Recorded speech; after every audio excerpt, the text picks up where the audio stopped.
Balma RL lamɛnbagaw ani tile an sera yɛrɛ la ala ka tile tɔ bɛɛ jɛ yɛrɛ la an b'aw fo a ka ladili la n'o ye émission min ye n'an b'a fɔ ma tubabukan na à l'école du sport a bamanankan ye farikolo ɲɛnajɛ ekɔli an ka émission tɛmɛnenw kan an kumara centre de formation kan centre de formation jɔyɔrɔ ye min ye a nafa ye min ye ani inconvénients minnu b'a la jamana kɔnɔ an kuma o kan bi an y'an balimakɛ dɔ wele n'o ye centre de formation promoteur dɔ ye n'a tɔgɔ Balaji Tarawele a ka équipe tɔgɔ FC Daouda o de b'an kɔrɔ yen bi an bɛna ɲininkali k'a la pour que an ka se ka centre de formation ko in gɛlɛya min b'a kan ani a bɛ kɛ cogoya min na a ka dɔɔni fɔ an la.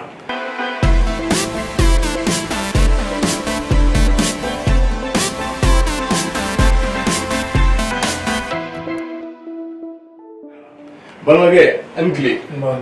somɔgɔw basi foyi tɛ yen i tɔgɔ ni jamu. ne tɔgɔ Boubacar Traoré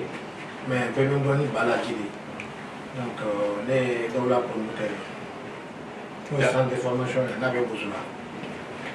Merci monsieur Traoré. Bon centre de formation e yɛrɛ e y'a kɛ cogo di ya n'i b'a kɛ a bɛ kɛ sira jumɛn fɛ i ye a daminɛ cogoya jumɛn na ka taa. Bon ne ka don centre fɛn yɛrɛ kɔnɔ n bɛ se k'a fɔ a nana kanu de la denmisɛnninw kanu parce que à l'époque club de tun bɛ an ka quartier la ka caya o club tun bɛ kɔrɔbalenw de intéressé kosɛbɛ donc ne ko bon pourquoi pas denmisɛnninw donc ne ye denmisɛnninw ta k'u ladon à l'époque centre idée yɛrɛ tun tɛ ne kunna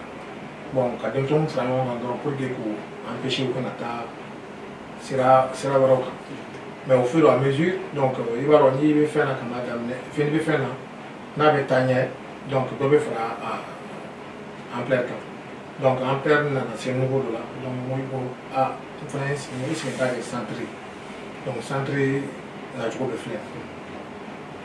D'accord i ka centre vraiment a nacogo ɲana parce que a dabɔra ni kanu ye mais e kɛtɔ ka centre sigi e ye difficulté jumɛn sɔrɔ a papier kow ni a denmisɛnninw yɛrɛ somɔgɔw bɛ sɔn k'i to i bolo cogoya min na i bɛ se ka dɔɔni fɔ an ye o la. ok n b'a daminɛ kuma laban in na n'o ye denmisɛnninw somɔgɔw ye parce que fɔlɔ an bɛ centre ko na wagati min na o y'a sɔrɔ maliyɛnw ma balontan faamu kosɛbɛ parce que caman tun tɛ sɔn k'i den bila ka taa balontan na donc a y'an sɛgɛn kosɛbɛ parce que hali ni mɔgɔ min den taara balontan na olu bɛna f'i fɛ yen ka n'i dɔgɔya k'i bɛ k'u denw bila sira jugu kan an y'o bɛɛ difficulté sɔrɔ an yɛrɛ ka lafiya dɔɔni yɛrɛ o kɛra centre salifita nalen donc parce que mɔgɔw y'o ye u fɔra ka résultat dɔw kɛ donc caman tɛ ka taa ni den ye u tun b'a minɛ anw yɛrɛ la ka taa n'a ye mais bon komi bɛɛ tɛ se ka taa parce que wari tun bɛ sara wari tɛ sara anw fɛ donc an sera ka denmisɛnninw dɔw sɔrɔ k'an ka baara kɛ n'u ye maintenant parents ka difficulté hali sini u bɛ continuer parce que adamadenw ala ye danni kɛ an b'u kɛ kelen dɔw bɛ dɔ fɛn dɔ faamuya joona dɔw t'a faamu mais parents kɔni hali sini o difficulté bɛ yen maintenant mun ye papier ko ye bon centre yɛrɛ papier ma fɛn kɔni fɔ gouvernement fɔ a sɔrɔli ka nɔgɔ la mais n'i taara fédération na u b'a f'i ɲɛna ka f'i ɲɛna k'a nɔgɔw bɔ a la ko centre ka statut tɛ fédération na donc i bɛ obligé ka kɛ cogo di i b'a kɛ club de pour que i ka affilier à la fédération hali bi bi in na Mali fédération na o degun b'an kan parce que centre ka statut tɛ yen nɔ mun bɛ centre érigé o tɛ yen donc i bɛ obligé k'i ka fɛn kɛ club de pour que i bɛ se ka affilier à la fédération donc an y'an ka papier fɔlɔ don an tun t'o dɔn an y'an ka papier fɔlɔ don ni centre ye o y'a rejeté donc k'an ka kɛ club ye pour que an ka affilier à la fédération donc an b'o cadre kɔnɔ mais toujours an bɛ centre kɔni kɔnɔ parce que n'i ye FC Daouda yɛrɛ c'est centre football club an ma sɔn ka centre in bɔ a la parce que u tun ko k'an ka kɛ association AS ou FC donc an ye FC ta mais an ye centre bila ɲɛ ma donc parce que an tɛ fɛ ka bɔ an ka cadre kɔnɔ quoi. D'accord balimakɛ o faamuyara mais i ye kuma kelen fɔ i ko ko centre statut tɛ Mali fédération kɔnɔ parce que aw ta ye centre de football de mais o kɔrɔ santi salu kita ninnu olu minnu kɛra ko ba ye ka jamana dɛmɛ donc a bɛ komi olu bɛɛ b'o o sariya kɔnɔ fédération na club de don mais an b'a f'u ma centre parce que n'i taara u bɛ AS de d'i ma komi CSK ninnu bɛ AS de b'a la mais komi n'a ka di i t'a utiliser mais AS de b'a kan o ye AS de association sportive donc maintenant CSK yɛrɛ ka affiliation yɛrɛ kɛra problème ba de a kɛra komi Salifu tɔgɔ b'a la a nana o tɛ se ka réviser fɛn na donc u y'a to yen a ka to dɔw yɛrɛ tun ma sɔn parce que a statut tɛ yen. D'accord o faamuyara parce que an ka babu caman tɛmɛna ninnu kan parce que centre sariya ye min ye mɔgɔw b'a kɛ yan mais a sariya yɛrɛ ye min ye a dabɔra min kama diɲɛ yɛrɛ kɔnɔ donc an ɲɛ b'a la gɛlɛya caman bɛ Mali ta la o ye jumɛn ye i n'a fɔ n'i ye denmisɛnnin ta i bɛ kan k'i jɔ ni denmisɛnnin ka fɛn caman de centre de formation n'o ye a ka kalan b'o la a ka baara b'o la ani a bɛ ka ballon min ta ou bien n'a bɛ ka basket de kɛ o b'o la donc aw yɛrɛ kɛlen don ka sariya jumɛn fɛɛrɛ jumɛn tigɛ a ka centre la donc a bɛ denmisɛnninw accompagner cogoya min na o sariya kɔnɔ aw ka hakilina ye jumɛn ye a bɛ mun kɛ yen. ok donc bɛɛ bɛ tu sais i b'a dɔn Mali kɔnɔ Mali foyi ma nɔgɔn d'abord Mali ye fantan jamana ye donc an yɛrɛ bɛ o cadre kɔnɔ an bɛ baara kɛ n'an ka moyen de ye. Moins battant mais on respecte ka fɛɛrɛ min tigɛ pour que ka centre fɛn respecter cogo min na sariya respecter cogo min na donc denmisɛnninw ka école an tɛ se k'u don école la mais an bɛ se ka mun kɛ an b'u suivre école la parce que chaque 3 mois an bɛ mɔgɔw bila ka taa minnu bɛ taa u ka fɛn bulletin an'u ka association bɛ fu quoi peut-être an yɛrɛ bɛ se ka fɛn dɔ fɔ denmisɛnninw na denmisɛnninw parents t'o dɔn parce que an bɛ taa ɲininkali kɛ yen i b'a dɔn Mali parents d'élèves a ka gɛlɛya ka taa ekɔliso la k'a bɛ taa ɲininkali kɛ donc an bɛ t'o kɛ ni san banna donc an bɛ cérémonie kɛ donc les meilleurs donc an b'u parce que le meilleur école kan donc an b'o fɛn donc o ye o fɛn minnu bɛ examen fana la an bɛ cours maître dɔ ta mun bɛ se ka fɛn d'u ma cours d'u ma sufɛ donc o y'an ka pari donc mun ye i ye baara ta minnu tɛ ekɔli la voilà minnu tɛ ekɔli la an b'u encourager parce que n y'a f'i ɲɛna parents dɔw tɛ sɔn k'a fɔ ko an bɛ se ka fɛn dɔ imposer denmisɛnninw kan parents tɛ sɔn parce que n'i ko ko mɔgɔ den k'i bɛ taa n'a ye baarakɛyɔrɔ la n'a parent ma sɔn a ka gɛlɛn donc an b'a essayer ka parents sensibiliser pour que u bɛ se ka denw to yen u bɛ se ka taa baarakɛyɔrɔ la métier kalan voilà métier kalan maintenant minnu yɛrɛ bɛ ne fɛ parce que se min bɛ ɲɛ n bɛ baara kɛ n'o de ye mɔgɔ 11 ɲɔgɔnna denmisɛnnin ne b'olu minɛ minnu ka commission man ɲi k'u héberger ne yɛrɛ fɛ yen maintenant olu kɔni olu ka fɛn bɛɛ bɛ ne kan u ka ekɔli ko u ka baara ko fɛn ka taa baara dege k'u ka taa baara la donc an'u ka balontan o bɛɛ bɛ ne yɛrɛ kan. non balimakɛ fɛnkɛ bɛ ka sɔrɔ a la maintenant o yɔrɔ tɛmɛlen kɔfɛ an bɛ fɛ k'a dɔn licence ko parce que an y'a ye denmisɛnnin dɔw bɛ denmisɛnnin dɔw entraîner n'a bɛ f'o ma ko an ka wari min sɔrɔ n'o ye classe formation ye mais an b'a ye wɛrɛ bɛ na u bɛ denmisɛnninw nɛgɛ u bɛ taa licence dilan u ye donc u b'u mɔgɔw bɛ kɛlɛ la denmisɛnnin caman yɛrɛ bɛ yen u taara contrat sɔrɔ ka taa parce que u tɔgɔw changera mais u ye fɔlɔla club minnu na olu taara plainte don donc olu denmisɛnninw ka balontan a bɛ ka tiɲɛ bon e yɛrɛ bolo mun b'o la sariya jumɛn fɛɛrɛ jumɛn kan ka tigɛ pour que k'olu bali mun b'o olu de kɛ. bon nin bɛɛ ye ɲɔgɔn faamuyabaliya de ye n'a bɛ baara la il faut que parents ni éducateurs ni centre promoteur ka ɲɔgɔn faamu an bɛɛ ka bonheur bɛ mun na o ye denmisɛnnin ka ɲɛta de ye hali n'i ma fɛn sɔrɔ a la i bɛ se ka tɔgɔdiya sɔrɔ ne ye e filɛ ka nin fɔ nin cas caman tɛmɛna ne yɛrɛ fɛ yen donc ni i ka formation kɛ ne fɛ yen licence bɛ d'i ma pour que i bɛ se ka championnat kɛ donc ni championnat banna i b'a sɔrɔ denmisɛnnin dɔw b'u dogo anw na ka taa yɔrɔ wɛrɛ bon ne b'a fɔ n ka mɔgɔ a y'a to yen a ka taa parce que adamaden école bɛ t'i sɔrɔ ni denmisɛnnin mun dar'i la i bɛ se ka i ka dɔnniya bɛ don o kunna mais n'u ma da i la i ka dɔnniya tɛ foyi ɲ'o ye i b'o to yen ka taa maintenant a problème cayalen don sisan parce que i b'a dɔn mɔgɔ caman donna centre ko in na u donna la ni nata de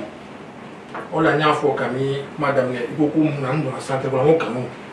n'i donna fɛn na kanu kama k'a kanu de b'i la denmisɛnninw kanu b'i la balontan kanu b'i la donc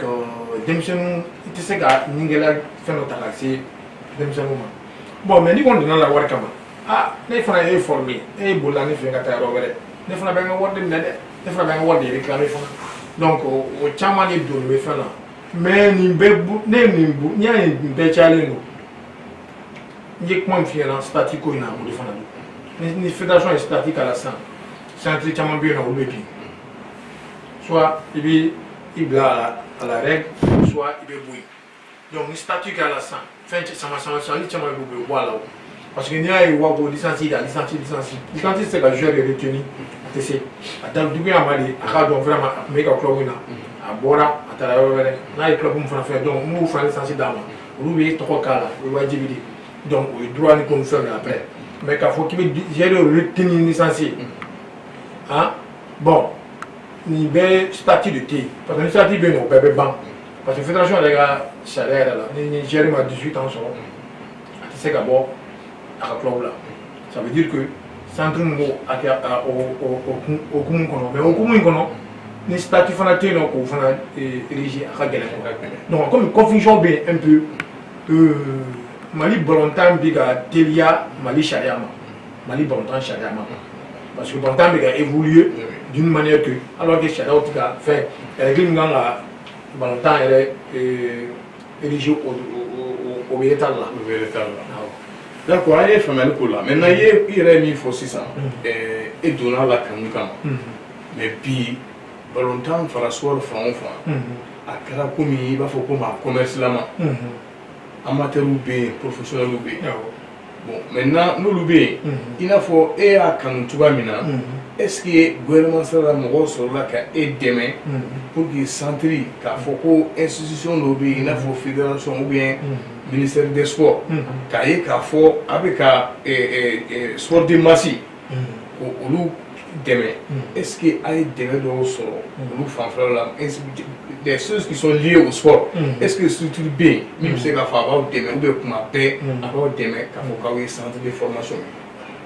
bon n bɛ se k'a fɔ o ma deli ka kɛ n bɛ se k'a fɔ institution kelen b'a bon gouvernement cɛkɛyɔrɔ kelen b'a kɛ ne b'o fɔ o ye anw yɛrɛ anw bɛ entraînement kɛ terrain min na n'o ye INA Institut national des arts o annexe min filɛ Bozola anw bɛ entraînement k'o la san 18 u ye terrain d'an ma u m'a ɲininka dɔrɔmɛ la an b'u ka ci ta an bɛ fɛn bɛɛ kɛ yan an ŋɛɲɛ kun donc ne bɛ se k'a fɔ o ye dɛmɛba de ye dɛmɛba parce que n'i y'a mɛn i bɛ denmisɛnninw fara ɲɔgɔn kan i ye yɔrɔ dɔ de sɔrɔ i b'u kana yɔrɔ min na surtout yɔrɔ in lakoorilen don c'est bien sécurisé donc an b'olu fo la mais à part ça bon est ce que ne bɛ se k'a fɔ autorité mɔgɔw yɛrɛ b'a dɔn ko anw bɛ yen c'est ça parce que t'a dɔn parce que centre à vrai dire centre dɔɔni tɛ kojugu Mali balontan na surtout académie min filɛ ka na cogo min na nin donc olu bɛ ka caman bɛ académie de ka baara ye o tɛ centre ka baara ye alors que en général centre de bɛ gérer di académie ma donc k'a fɔ k'i tɛ mɔgɔ min ka k'a dɔn ko mɔgɔ min bɛ yen nɔ k'a fɔ k'i b'a dɛmɛ a ka gɛlɛn mais sincèrement ne kelen tɛ centre de b'a problème kɔnɔ donc dɛmɛ tɛ yen i yɛrɛ bɛ mun kɛ i b'o de kɛ bon centre yɛrɛ caman u bɛ kalosara ni fɛnw k'a la pour que u bɛ se ka équipement ni fɛnw sɔrɔ bon an kɔni fɛ yen kalosara tɛ yen parce que ne y'a dabɔ fɛn dɔ de kama fantandenw dɛmɛli n'i ye kalosara k'a la mɔgɔ min somɔgɔw tɛ nasɔngɔ sɔrɔ a la dun i ko ko ka taa 200 di kalo kɔnɔ finalement i ye den gɛn i y'a gɛn a bɛ taa sira wɛrɛ de kan n'a ma kɛ fɔ ka bɔ a bɛ taa kɛ fɛn wɛrɛ donc alors que an mun ka centre kɔnɔ centre dabɔra éducation fana kama voilà. Bon, monsieur Traoré, an ye faamuyali sɔrɔ i ka kumaw la an bɛ fɛ k'i ɲininka e ka centre yɛrɛ e sera ka denmisɛnnin jumɛnw bɔra i fɛ yen n'u ye contrat sɔrɔ n'u taara yɔrɔ la n'u bɛ fɛn k'i ye e yɛrɛ ye résultat jumɛn kɛ parce que i ye centre fɔ cogo i y'a kɛ ni kanu ye bon bi e yɛrɛ ka résultat i ka bilan a bɛ cogo di i bɛ se ka dɔɔni fɔ an ye o la. Bon, n bɛ se k'a fɔ n ka bilan a ka ɲi parce que sisan mɔgɔw ye fɛn bɛɛ kɛ wari tɛ parce que n'i y'a dabɔ n y'a fiyɛ sisan comme centre éducation kɛyɔrɔ de o tuma ne tɛ n yɛrɛ wele entraîneur ne bɛ n wele éducateur parce que éducateur o valeur yɛrɛ ka bon ni entraîneur ye Donc, il y a d'abord l'éducation des camps. Denmisɛnnin caman passera ne fɛ bi bi in na ni ne ma n'u ye bi k'u kɛra denbayatigiw ye u ma sira jugu ta u b'u ka denbaya balo a dɔw muso 2 muso 3 dɔw muso 1 u denw caman b'u bolo u bɛ lafiya la o bɛ ne sewa kosɛbɛ kosɛbɛ parce que ça veut dire que ni éducation b'u kɔrɔ o ɲɛna donc éducation sira ye sur le plan sportif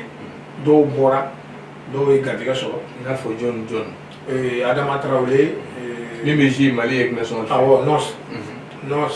mun tun bɛ Monaco la fo a ye ballon d'or sɔrɔ tout le monde junior la donc on passera centre la avant que an ka di Jean-Marc Guillou ma maintenant bi bi in na actualité min bɛ yen nɔ o ye Youssouf Sissoko o y'a ka fɛn bɛɛ kɛ centre la o bɛ Bordeaux obligé Bordeaux première la bi bi in na ani Musa Jara ale bɛ Malaga la Espagne donc o fana bɛ jouer donc o bɛ première fana la donc sans que n hakili ka bɔ an ka musoba kelen kɔnɔ n'o ye Basira Touré donc n'ale ye jouer Mali national féminine attaquant na donc ale fana ye contrat sɔrɔ ka tɛmɛ même si actuellement a bɛ Bamakɔ yan voilà donc olu dɔw y'a sɔrɔ o y'a dɔn kɔni bɛɛ tɛ se ka kɛ balontan ye o de kama n ko n bɛ n base yɛrɛ kɛ éducation ye parce que an ni mun ma kɛ balontan ye wa cogo ɲuman kɔni ta surtout an bɛ quartier ninnu na quartier kɔrɔw de don a ma nɔgɔn n'i ɲinɛna denmisɛnnin kɔ cogo la dɔrɔn a bɛ sira dɔ ta voilà.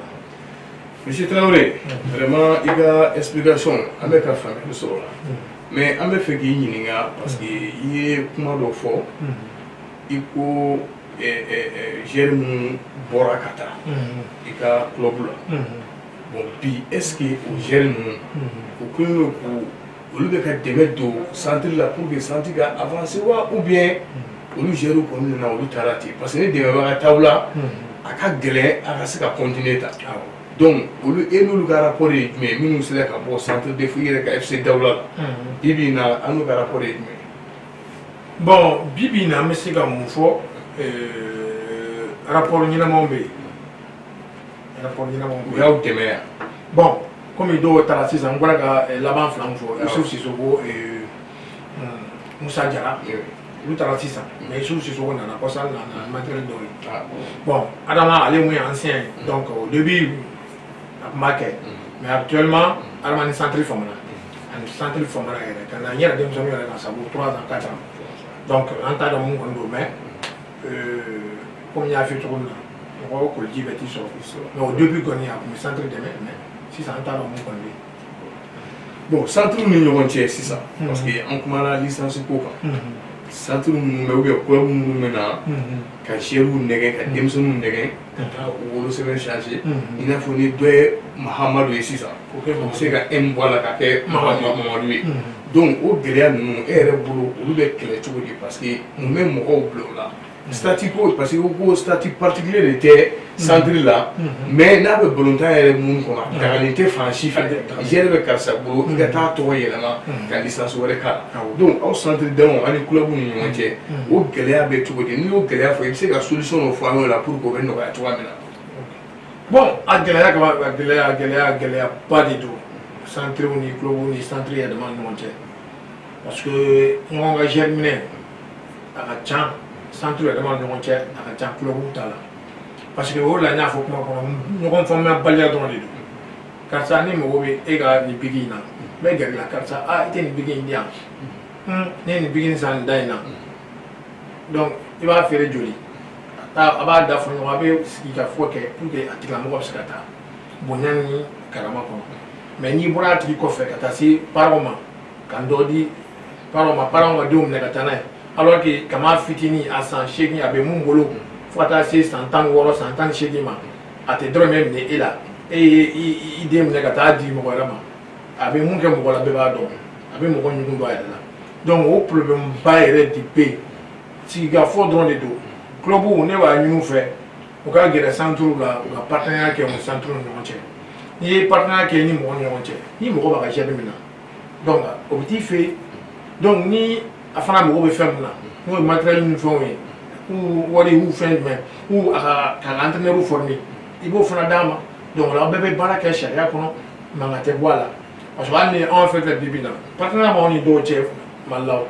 donc an ka géré caman bɛ taa yen hali ni filɛ ka Isu ninnu fɔ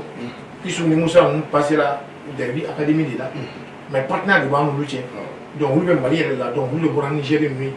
mais an ye papier de signé Niger feerela an ni mun ka kan o bɛ d'anw ma est ce que mankan donna a la mankan ma don a la donc o de la n b'a ɲini u fɛ u ka gɛrɛ centre la an yɛrɛ centre damaw ne ka centre filɛ nin ye ani centre 10 ɲɔgɔn na Mali yɛrɛ kɔnɔ 10 ɲɔgɔn na partenaire b'an n'u cɛ n'u ka gérés sera hakɛya dɔ ma u b'a d'anw ma n'an fana sera ka bɔ n'a ye o mun ka kan an b'o d'u ma baara ma na baara ma ban est ce que mankan bɛ yen o y'anw centre de dama ni ɲɔgɔn cɛ fo k'anw yɛrɛ ka collaborer ka partenaire signer ni ɲɔgɔn cɛ ka jɛ ka kɛ kelen pour que an ka gérés bɛ se ka lafiya mankan tɛ k'a la club fana ka gɛrɛ anw na ka partenaire signer n'anw ye pour que mankan tɛ kɛ donc ne kɔni bolo o dɔrɔn de solution ye fédération fana ka statut kɛ mun bɛ centre érigé ka a dɔn ko nin ye centre ye a ka baara de ye nin ye parce que mɔgɔ caman bɛ ka centre ni club de kɛ an centre caman an bɛ ka taa yɛrɛ bila centre 3e division ni fɛnw na o t'anw ka baara ye an ka centre an ka baara ye jumɛn ye ka gérés former k'a di club ma normalement n'u n'an sera ka bɔ ni min ye kɔfɛ an yɛrɛ b'a feere mais k'a fɔ ko an bɛna an kɔgɔ da centre si tɛ yen nɔ ko i kan ka championnat fɛn i bɛ se ka championnat catégorie inférieure kɛ n'o ye cadet minime ka se junior ma mais a tɔ ninnu n'i ka géré sera tɔgɔ e b'a di club ma voilà. Bon, monsieur Traoré, vraiment famille caman sɔrɔla la an yɛrɛ bɛ parce que télévision in ni RL de anw sigi kun ye émission yɛrɛ tɔgɔ à l'école du sport c'est-à-dire farikolo ɲɛnajɛ o kalan o dɔnniw o de kosɔn an y'i wele centre b'i bolo i kana a ɲɛfɔ pour que centre wɛrɛw ni mɔgɔ wɛrɛw bɛ se k'a faamu cogo maintenant i yɛrɛ bɛ welelikan jumɛn bila centre mɔgɔw ma ani RL lajɛlibagaw i ka foli ko laban jumɛn b'u ma i ka foli bila o la. ok yani n ka foli laban bila n b'a fɔ an ka autorité mɔgɔw fana ye ni ye ministère des sports ye parce que balontan dama tɛ il faut que u ka politique sportive ɲɛnama de élaborer mun bɛ Mali sport lafiya. Code du sport voilà parce que Mali sport n bɛ se k'a fɔ orphelin don toujours an bɛ amateurisme na hali bi donc jumɛn bɛ se k'o ban ministère de bɛ se k'o ban n'a ye politique ɲɛnama bila o la sponsor yɛrɛ bɛ ni fɛn ye amateur ye a b'a gɛrɛ sponsor ka na donc o la sponsor bɛ na donc minnu bɛ sport baara kɛ olu bɛ dɔ sɔrɔ minnu parce que sport baarakɛla dama tɛ balontanna ye ou athlète ye o i b'a sɔrɔ dɔw bɛ yen nɔ olu bɛ sportif ka minɛn entretenir kalo la o bɛ sara o i b'a sɔrɔ dɔw bɛ gazon entretenir olu bɛ sara o donc olu bɛɛ bɛ dɔ bɔ chômage la o de ye tubabuw lafiya kosɛbɛ parce que tubabuw fɛ yen nɔ sport ka ca a sport bɛɛ c'est rentable i b'a sɔrɔ mɔgɔ fɛn fɛn bɛ occupé sportif ni fɛnw na i b'a sɔrɔ olu bɛɛ bɛ dɔ sɔrɔ donc vraiment n b'a ɲini ministère fɛ n'u sera k'o politique kɛ politique sportive ɲɛnama élaborer vraiment a bɛ sport lafiya a tɛ balontan dama ye maintenant an bɛ a ka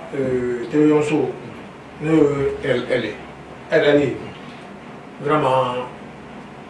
e yɛrɛ ka kuma ko kura don mais ale bi ala ka barika don a la ala ka barika don a la ala ka funu fɔ ɲɔgɔn kɔ ala ka funu fɔ ɲɔgɔn kɔ fɛn bɛɛ daminɛ fɛn bɛɛ daminɛ ka gɛlɛn mais ala ko aw kisi mɔgɔ jugu ma donc n b'a lajɛbaga bɛɛ fo vraiment u ka a lajɛ toujours k'anw centre dɛmɛ k'u dɛmɛ cogo di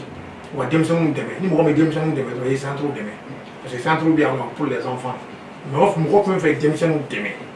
i bɛ centre dɛmɛ o wajibi de donc parce que centre bɛ faso baara de la donc an b'a ɲini u fɛ bɛɛ ka jɛ k'an dɛmɛ pour que au moins an bɛ se ka Mali sport lataa ɲɛ cogo min na. non ɲinini mɛnna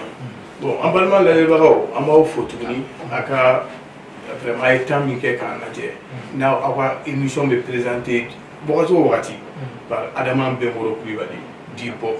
aujourd'hui an bɛ bi ta bila yan émission yɛrɛ tɔgɔ émission à l'école du sport ni ala sɔnna ma don n'a nataw an bɛ invité caman wele fɛn fɛn bɛ sport kɔnɔnaw la n'a bɛ se ka professionnaliser cogoya min na ani gɛlɛya minnu bɛ sportifu yɛrɛ kan ani clubw kan ani sport encadreurs n'ala sɔnna ma an bɛna bɛɛ wele ka na kelen kelen an bɛna ɲɛfɔli k'a la o bɛ kɛ elle ka dɛmɛ ye maliyɛnw ma pour que Mali sport bɛ se ka taa ɲɛ cogoya min na donc an bɛ foli bila bɛɛ ala k'an bɛn wagati wɛrɛ ma.